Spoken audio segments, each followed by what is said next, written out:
Well, I don't know about trending topics, but last week, Elon Musk, the richest man in the world, announced that he'd actually be stepping back from his work with the Trump administration. He told callers on a shareholder conference call that he will be scaling back to 1 to 2 days with which he is interfacing with DOGE. Obviously, this comes after Tesla's shares have fallen like 25% since January, a precipitous plunge. You like that word? But I want to talk about what Elon Musk actually got out of all of this, other than a very public headache. Well, billions in federal contracts, for one. In April, SpaceX won a Space Force contract to the tune of $6 billion through 2029 to send rockets up into space for the military. But ultimately, what's $6 billion to the world's richest man, let alone a company that makes roughly $3 billion from the federal government already? I view Musk as a cautionary tale to other billionaires. There's a reason we've seen the elitist of the elite just dip their toes into politics rather than cannonballing in like Musk did over the last year. I do not think we'll see more people follow in his footsteps. Christian, that earnings report that Elon Musk was debuting, the top lines were just absolutely brutal. Tesla's $400 million net profit, down 71% year over year. And the pool of products for Cybertrucks, basically, those deliveries quarter over quarter were down 24% because the brand is now seen as inherently political. The one bright spot for it, and the one thing that I wonder if this is the long-term strategy, if Elon did gain something major out of this, is Tesla, for years now, has been trying to 100% vertically integrate its production process. Where now 85% of everything it makes in the US is USMCA compliant and thus immune to the tariffs. And they have the only major refinery for lithium. Other companies like GM, they're able to make the lithium ion batteries, but they still have to outsource the lithium refining. And that process, China dominates it. It's what they do 85% of all lithium extraction and refining.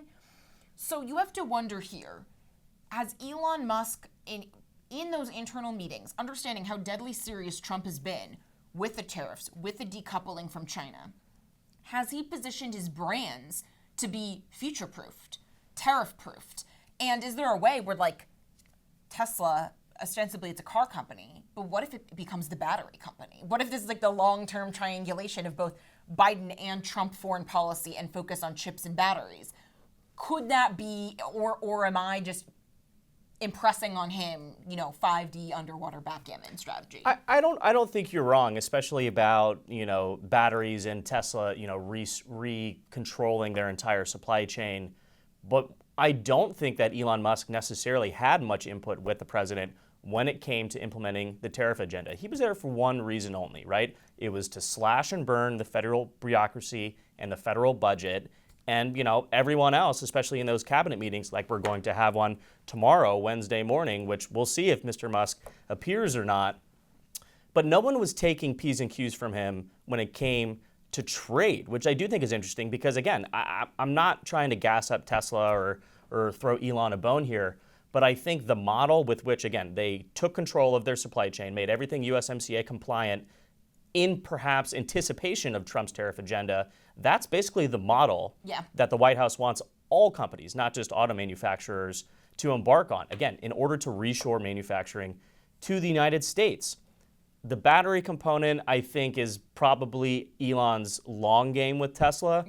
But you mentioned China, and again, just the tariffs, the way they're going to impact Tesla's market share in places like the European Union, where they already have, a sizable share of all the cars there with the climate protections in place. I'm not so sure that this will play out in the long game in any positive form for Musk, again, other than making him the second greatest loved person in the MAGA movement other than Donald Trump himself. Yeah, and just like when we think about historically really popular brands, let's take something that became sort of left-wing polarized, like the NFL. Yeah.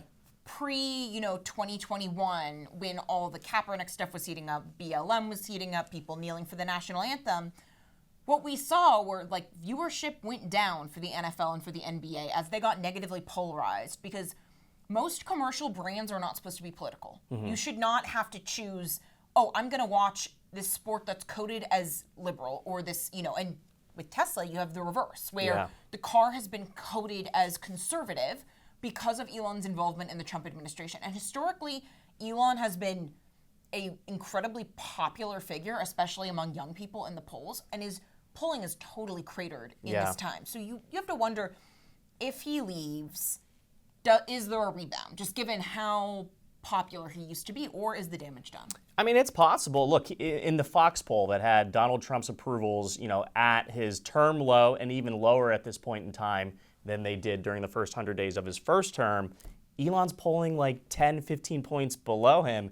I mean, I really don't think there's any coming back for him. Again, he's the world's richest man in the world, so who really cares? Yeah. But ultimately, he should have taken the Michael Jordan approach, right?